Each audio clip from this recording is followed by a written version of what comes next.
Hello, in this video I will go through how I create my custom GPTs for product descriptions. So on my blog I have created an own custom GPT for each brand I have on my site.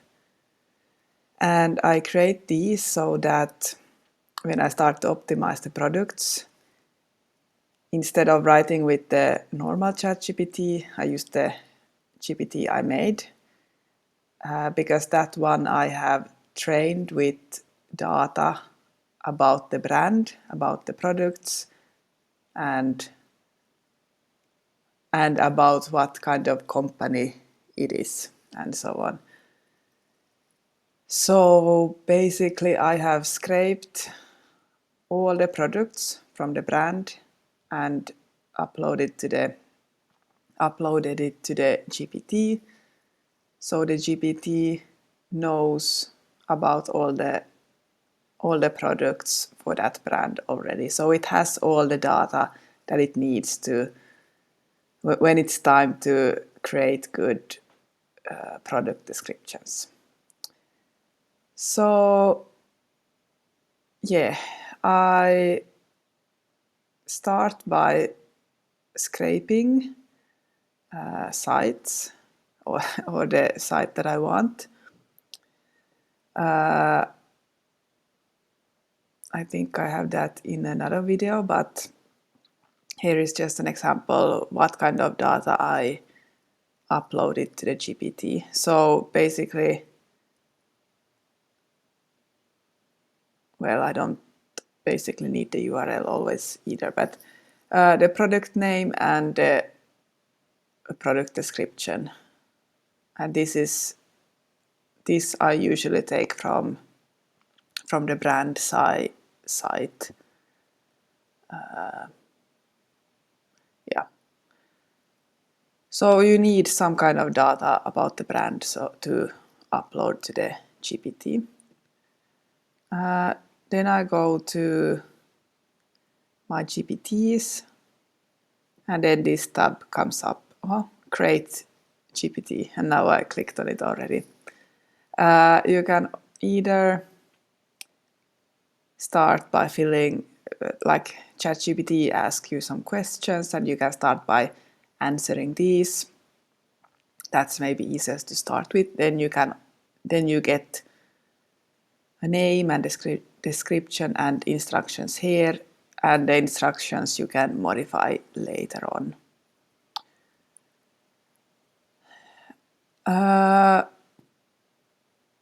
Yes, but I will jump to this one that I have done for Fiskars GPT.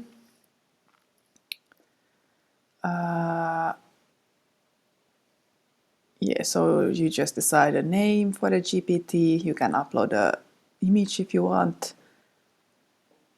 Add a short description of what it's doing. But in the instructions, here are the main things. So this is my product description prompt. So basically I write here what I want it to do. I write about the context, about the style, what language it should write in. I ask it to never hallucinate, and if it doesn't have enough info, it should ask for it. So just to minimize getting bad product descriptions with wrong info. And also it's good to provide an example here. Yes, so things like that you can add here. You can add some conversion starters, but I never use those. Here you can upload your CSV file with all the product data. But to be able to upload the files, you need to check this one. So you need to check this box with the code interpreter and data analysis, so it's able to read files. So yeah, this is now how the system is set up. But then of course you also need a prompt for it to work. So yeah, so I will, here, like in the left side, here is where you train it. You train it with data and it should remember it. Like everything what happens here, it will remember and update the instructions and the memory and so on. But here in the right, you can always test how it works and update instructions and modify it to work how you want it to work. But this is now okay, but yeah, I also need some kind of prompt. I have a Fiskars prompt here made for this GPT. So yeah, usually when I start optimizing, I just copy this prompt and then add it to the chat.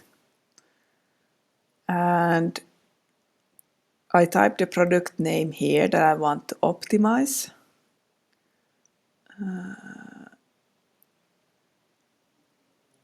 Yeah, and yeah, what else have I here? Anyway, info, see the database. I don't need to change anything in this prompt otherwise than adding the product name. So let's pretend I'm optimizing this one. Let's see how it works. Now my button is there behind, yes.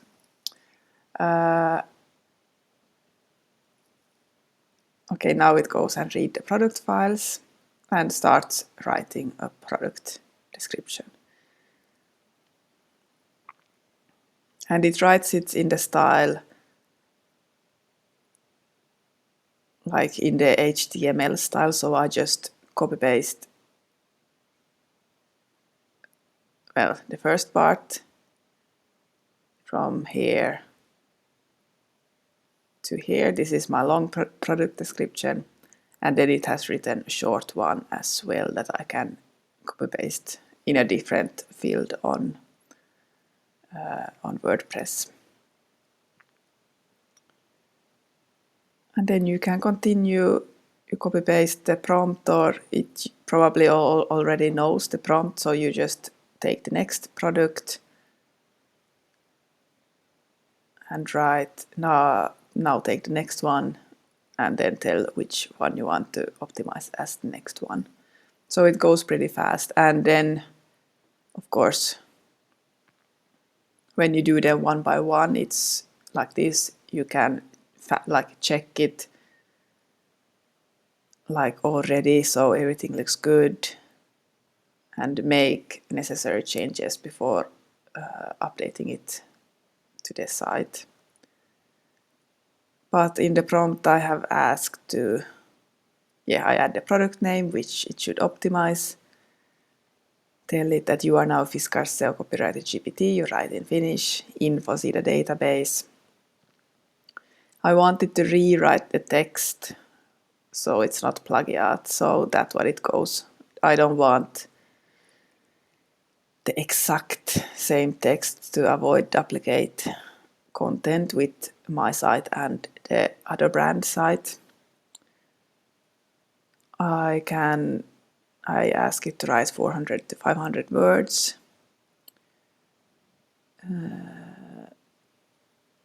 And then just start with short info.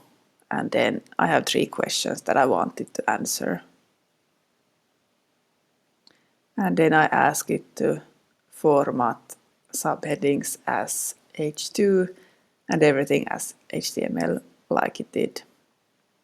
And SEO optimize for the product name. So yeah, this is the result I get.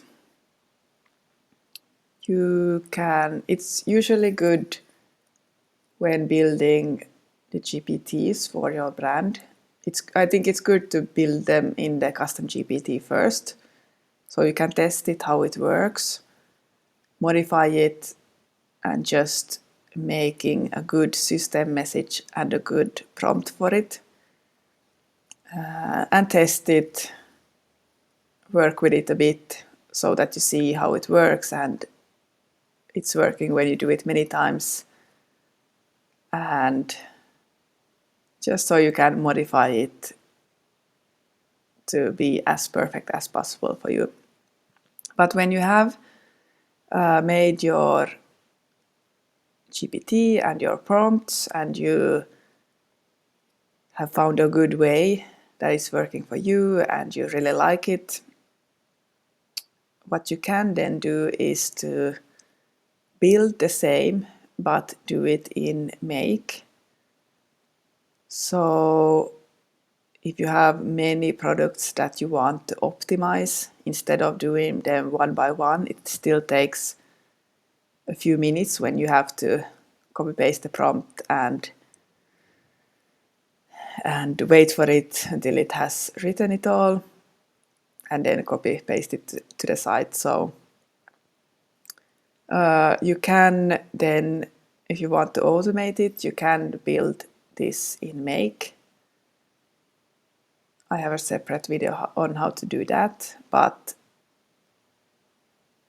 yeah, it works kind of the same way. So you have connected the data you need, the product name and the product descriptions, in a Google Sheet. Then you connect the Google Sheet to ChatGPT. This is not a custom GPT, it's just GPT-4o, the normal model you use. But you can try to buy your system messages, which is this one, and your user messages, which is the one that you write, and here you can also choose to be the assistant, which is the answer that you get from the ChatGPT when you ask it to do something. So by building these, you can get, like, you can move your GPT and prompting here as well. So here it writes the long descriptions, and then it adds it to Google Sheets for me with the results, so I can just all import the long product descriptions to my site. And here I ask it again to write the short descriptions. So instead of in my custom GPT I had everything in one prompt, here I have split them up into two different, so I get them in different sheets. I thought it was just easier this way. And and when it has written the short product descriptions, it added to the Google Sheets. Then you can take the final results and just upload it, everything at once, to your site when they are finished. Yes, but I recommend that you start this process by building your GPTs first, so that you test the process and test the prompts, and you can see how your results looks like, and you can optimize these first before moving on to automating everything. Yes, thank you.